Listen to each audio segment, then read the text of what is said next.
আল্লাহ রসুলের হুকুম নিয়ে এই ইমানি শক্তি নিয়ে উনি এসে ৯৯ লক্ষ কাফেরকে উনি মুসলমান বানিয়েছেন। যাদের কাজ হচ্ছে ফিতনা করা, কি করা? ফিতনা করা। এই খাজা গরিবে নামাজ ওই জমানায় আজকে থেকে ৮৫০ বছর আগে যিনি ভারতের জমিনে এসা, কোনো মক্কার জমিনে না, ভারতের জমিনে এসা, উনি মক্কায় মদিনায় ছিলেন, মদিনায় উনি শাইখুল হাদিস ছিলেন। ওনাকে একদিন আল্লাহ রসুল সাল্লাল্লাহু আলাইহি ওয়াসাল্লাম রওজা পাক থেকে হুকুম দিয়েছে, অনেকেই শুনেছেন ওনার সাথে যারা ছিল, এই জন্য ওনাকে আতায়ে রসুল বলা হয়। সুবহানাল্লাহ। এই মাইনুদ্দিন, হে মাইনুদ্দিন, তুমি ভারতে যাও, ভারতবর্ষে যাও, সেখানে আমার ইসলামের আবাদ হয়নি। সুবহানাল্লাহ বলেন। ওনারাই তো নবীর ওয়ারিস। সুবহানাল্লাহ বলেন। ওনারাই তো ওলিল আমার।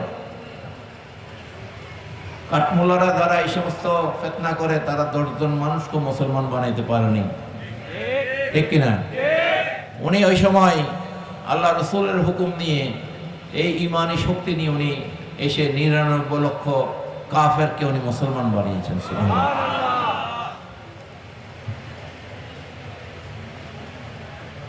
ভারতের যারা মুসলিম বিদ্বেষী, তারা এখনো ওনার প্রতি বিদ্বেষ পোষণ করে, কারণ উনি আসার কারণে এই ভারতে এত কোটি কোটি মুসলমান হয়ে গেছে। সুবহানাল্লাহ বলেন।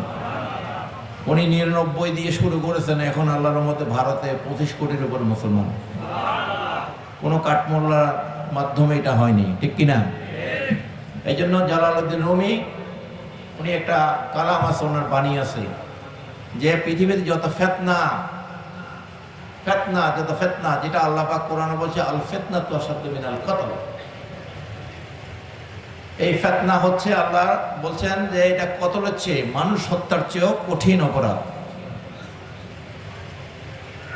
উনি বলেছেন এই দুনিয়াতে যত ফিতনা ফাসাদ, দাঙ্গা হাঙ্গামা, এগুলো কোনো মটকার থেকে বের হয়নি, পান্তশালা থেকে বের হয়নি ফিতনা। এই ফিতনা বের গেছে এই দুশমনে রসুল কাঠমোল্লাদের মাথা থেকে। তাদের কাজ হচ্ছে ইসলামের মধ্যে এই সমস্ত ফিতনা সৃষ্টি করে দেওয়া, মুসলমানদের মধ্যে বিভক্ত করা, মুসলমানদের ইমানের কমজোরি করা, ইমান নষ্ট করে দেওয়া, ঠিক কিনা? এরা এই কাজটাই করতেছে, আগেও করছে, এখনো করে যাচ্ছে। এদের সাথে কাফেরদের, কারণ তারাও এই দেশে মাজার ভাঙে, আউলিয়া কেরামরা তাদের শত্রু। সেই ভারতে কাফেররাও, যারা এত ৮০০ বছর পরে তারা বলতেছে খাজা গরিবে নামাজের মাজার, সেটা মাজার, ওখানে নাকি তাদের মন্দির ছিল, নাউজুবিল্লাহ বলেন। তারা সেই মাজার ভাঙার জন্য চেষ্টা করেছে, খাজা গরিবে নামাজের আজমির শরীফ। এখানে ওই কাঠমোল্লার দলগুলা শাহপরানের মাজার ভাঙতে গেছিল, ঠিক কিনা? এভাবে বাংলাদেশের আনাচে কানাচে ছোটখাটো অনেক মাজারে তারা হামলা করছে কিনা? তাহলে এদের সাথে এদের কোনো পার্থক্য আছে? হ্যাঁ, ওই ভারতে দেখেন কাফেররাও, ওই হিন্দুরা, মুশরিকরা যারা মূর্তি পূজায় বিশ্বাসী, তারা দেয়, আর এরা হচ্ছে শাইখ পূজা। কি পূজা?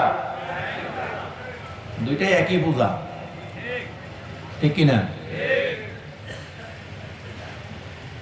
তো এই দুইটা দলেই তাদের মূল শত্রু হচ্ছে আউলিয়া কেরাম, বুজুর্গানে দিন, যাদের উসিলায় আল্লাহ রাব্বুল আলামিন কোটি কোটি মানুষকে, তাদেরকে ইসলামের পথে যারা এনেছেন, এটা নিশ্চয়ই আল্লাহ তাদের প্রতি দয়া করেছেন, ঠিক কিনা?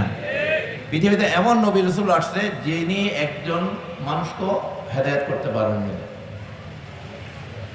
এরকম নবী রাসূলও দুনিয়াতে আসছেন, অনেক নবী আসছেন এরকম, কিন্তু আল্লাহর প্রিয় হাবিবের উম্মতদের মধ্যে আল্লাহ রাব্বুল আলামিন এরকম কিছু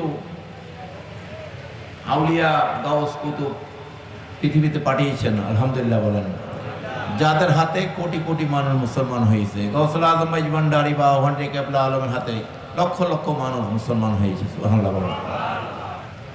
এইগুলো তাদের ভালো লাগে না, এগুলো তাদের পছন্দ না।